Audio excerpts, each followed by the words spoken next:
Merhaba, Organik Annem YouTube kanalına hoş geldiniz sevgili dostlar. Ben Ayşegül. Kış ayı gelip çattı. Bitmek bilmeyen öksürüğünüz mü var? Tam size göre bir video hazırladım. Yapması aşırı kolay ve evde bulunan malzemelerle öksürüğünüzü çok rahat geçirebilirsiniz. %100 doğal bir yöntemdir. Bunun için gerekli olan malzememiz sadece 2 malzeme. Sarımsak ve zeytinyağı. Sarımsağınız eğer ki yerli Kastamonu sarımsağı yani ata tohumu sarımsak olursa mükemmel olur. Biliyorsunuz ki ata tohumu sarımsaklarımızın özellikleri, içerisindeki etken maddeler daha iyi bir durumdadır. O sebeple tercihiniz her zaman yerli malı, yurdun malı olmalı, yani Kastamonu sarımsağı olmalı diyorum arkadaşlar. Şimdi yapmamız gereken gerçekten çok pratik bir yöntem. Sarımsaklarımızı soyacağız 4-5 diş kadar. Bunun için şöyle size pratik bir yöntemden bahsetmek istiyorum. Sarımsağımızı şöyle ayırmamız gerekiyor. Biliyorsunuz ki Kastamonu sarımsağı oldukça zor soyulur. Kabukları serttir. Yani Çin sarımsağına kıyasla çok zor soyulur. Şöyle sarımsaklarımızı bir suya atıyoruz. 4-5 diş olması yeterli. Şu şekilde attık. Şimdi bu şekilde 5 dakika kadar durduğu zaman sarımsaklarımız kolayca soyulacaktır. Amacımız bu. Sarımsakları kolayca soymanın yöntemini paylaşmış olayım. Ve bundan sonra elimizde olan sarımsağımızı ben daha önceden soydum.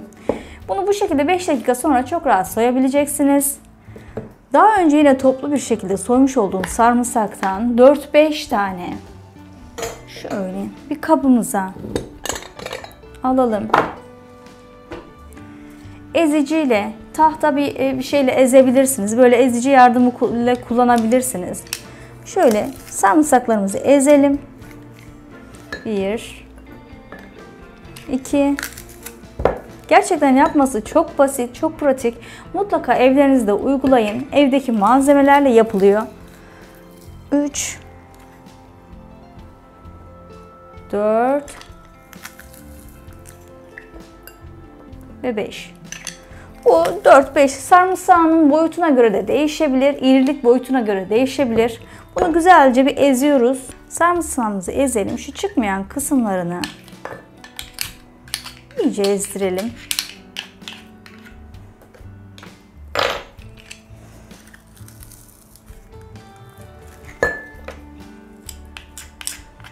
Evet. Bu kadar basit. Şimdi şunları bir toparlayalım. Bundan sonraki işlemimiz ve zeytinyağı. Gerçekten halis zeytinyağını tercih ederseniz mükemmel olur. Her şeyde olduğu gibi en doğal ve en saf haliyle tercih etmeniz size artı olacaktır. Bizim Hatay'ın 4 yolun zeytinyağını ekliyorum. Ve bunu güzelce bir karıştırıyorum zeytinyağımızı. Evet. Şimdi bu şekilde böyle bir kap olabilir. Ya da küçük kavanozlar var, kapaklı kavanozlar var. Muhafaza etmesi daha kolay olacaktır. Küçük kapalı kavanozda ağzı kapalı bir şekilde en az 5 saat kadar bekleteceğiz bu karışımımızı. Gerçekten mucizevi bir iksir gibi bir karışım oluyor size. Güzel bir kür. Çok başarılı, olumlu sonuç alınan bir kür. Bu şekilde 5 saat bekletiyoruz. Oda ısısında bekleyebilir. Biliyorsunuz ki zeytinyağının bozulmayı önleyen bir yapısı var. O sebeple bozulma derdimiz de yok. Yani dolaba koymanıza gerek yok. Çünkü zeytinyağı biliyorsunuz ki donan bir formdadır. O sebeple normal tezgahınızın üzerinde kalabilir. 5 saat kadar bekletiyoruz. Ondan sonra işlemlerimize devam ediyoruz. 5 saat bekledikten sonra bu karışımımızı, bir kürümüzü şöyle bir süzgeç yardımıyla süzüyoruz. Mutlaka sarımsaklarından ayırmamız gerekiyor. Yoksa bunu uyguladığımız zaman ayaklarımıza tahriş olabiliyor ya da alerjen gibi bir durum olabiliyor.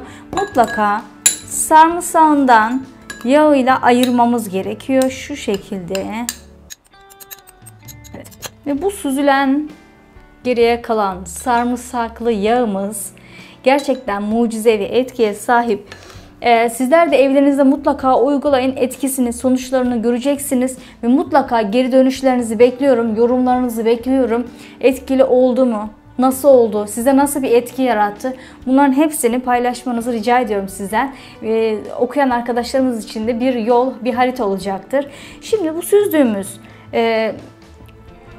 yağı, sarımsak yağını mutlaka ağzını kapalı bir şekilde kapatıyoruz, kaldırıyoruz. Her öksürük tuttuğu an, her öksürük olduğu an yatmadan önce kolayca uygulayabiliriz. Hemen uygulamasından bahsedeceğim. Uygulamasını da sizlerle paylaşacağım. Bunu yetişkinler kullanabilir, çocuklar çok rahat kullanabilir. Ama mutlaka burada en çok dikkat etmeniz gereken şey sarımsaklarını mutlaka ayırmanız gerekiyor. Güzelce süzmeniz gerekiyor. Şimdi bu süzdüğümüz sarımsak yağının nasıl uygulanacağını sizlerle paylaşacağım. Hazırlamış olduğumuz bu sarımsak yağını ayağımıza yatmadan önce şöyle öksürüğümüz, çok fazla öksürüğümüz varsa, çok öksürüyorsak şöyle alt kısımlarına